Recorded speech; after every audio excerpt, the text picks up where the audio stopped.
Sukwahi sa unang gipagawas nga 2023 COA report, giklaro sa kadagkuan sa Cebu City Medical Center kon CCMC nga sukad sa buwan sa Mayo karong tuiga, operational na ang magnetic resonance imaging kon MRI machine nga inyong makita sa akong likuran.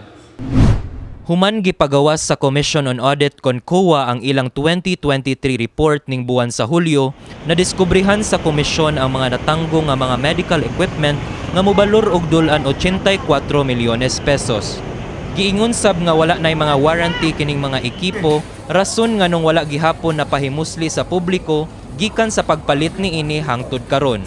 Sa usa ka dokumento ni adtong Abril 30 karong tuiga, gipadayag sab sa CCMC og Department of Engineering and Public Works kon DEPW nga niadto pang tuig 2020 ug 2021 napalit ang mga ekipo sa ilang pagdahom nga mahuman ang CCMC sa daling panahon. Nakighinabi ang MyTV Cebu ni Cebu City Acting Mayor Raymond Alvin Garcia aron matubag ang maong issue. Una, gusto ko mahibaw kay 2023 pa maning audit report if until now ba wa pa ba yapon ni gigamit. At any rate, kung imo magunang tanawon, those items were delivered in 2020 or 2021 because the city government was already foreseeing that mahuman na nga itong hospital, di ba? In 2 years or 1 year or 2 years time. We were already anticipating it at that time. So muna nga nag-order na siguro ang city government of Cebu during the time of Mayor Edgar Labella. Apan sa habig sa medical director sa CCMC nga si Dr. Peter Mancao, ang MRI machine maoy nakapadako sa kantidad sa unused medical equipment sa maong COA report nga nikabat og dulan 80 milyones pesos. Sa pagkakaron, napahimusla na ang maong mga machines ug dulan 30 ka mga pasyente sukad sa pagtaod niini, duha ka bulan na ang milabay.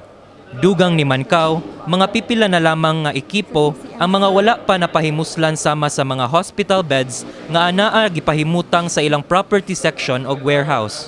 Nipasalig sab si Mancao nga makigsabot ra sila sa mga suppliers sa mga ekipo nga wala nay mga warranty. Ang unused medical equipment, I think gamay ra kayo ang hospital bed. Unya, I think ang nakadako ana, if I'm not mistaken, is the MRI. Unya, naman running mo under naman ang MRI. So ang uban na to mga gagmay ra kayong pero according to our kanang property custodian naa man na tanan. They're all naara na diha sa so magawi gina sila eventually. Nahuna-hunaan sab ni Garcia ang posibilidad sa paggamit sa mga wala pa napahimusling mga ekipo ngadto sa Guba Hospital sa Barangay Guba nga ablihan karong umaabot nga Lunes, Hulyo 29. Dugang pa ni Garcia, dili pa siya makahatag og direktiba kay buot niyang makig-alayon una ni Mancao kalabot niini. You should also take note that we are now going to open our Guba Hospital, remember?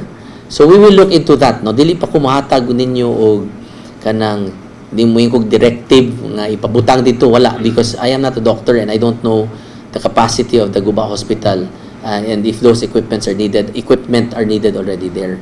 So what I will do is I will still have to meet with Dr. Mancao to see and to check if these equipment that are not being utilized as of now can be utilized in Guba. Apan matod ni Mancao, magpabilin ang mga medical equipment sa CCMC kay ang pagpalit niini gituyo para sa CCMC. Ayo lang diri lang intended magina siya for CCMC na so mas maayo diri lang sa ato. I think we have to finish. Nipasalig hinuon si Mancao nga magamit pa ang mga natanggong ekipo sa umaabot nga panahon.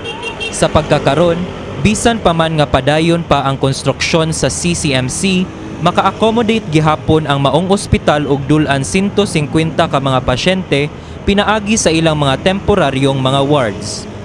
Kauban si Queenie Holigon, kini si Charles Retanal, UP Com Intern alang sa MyTV Cebu.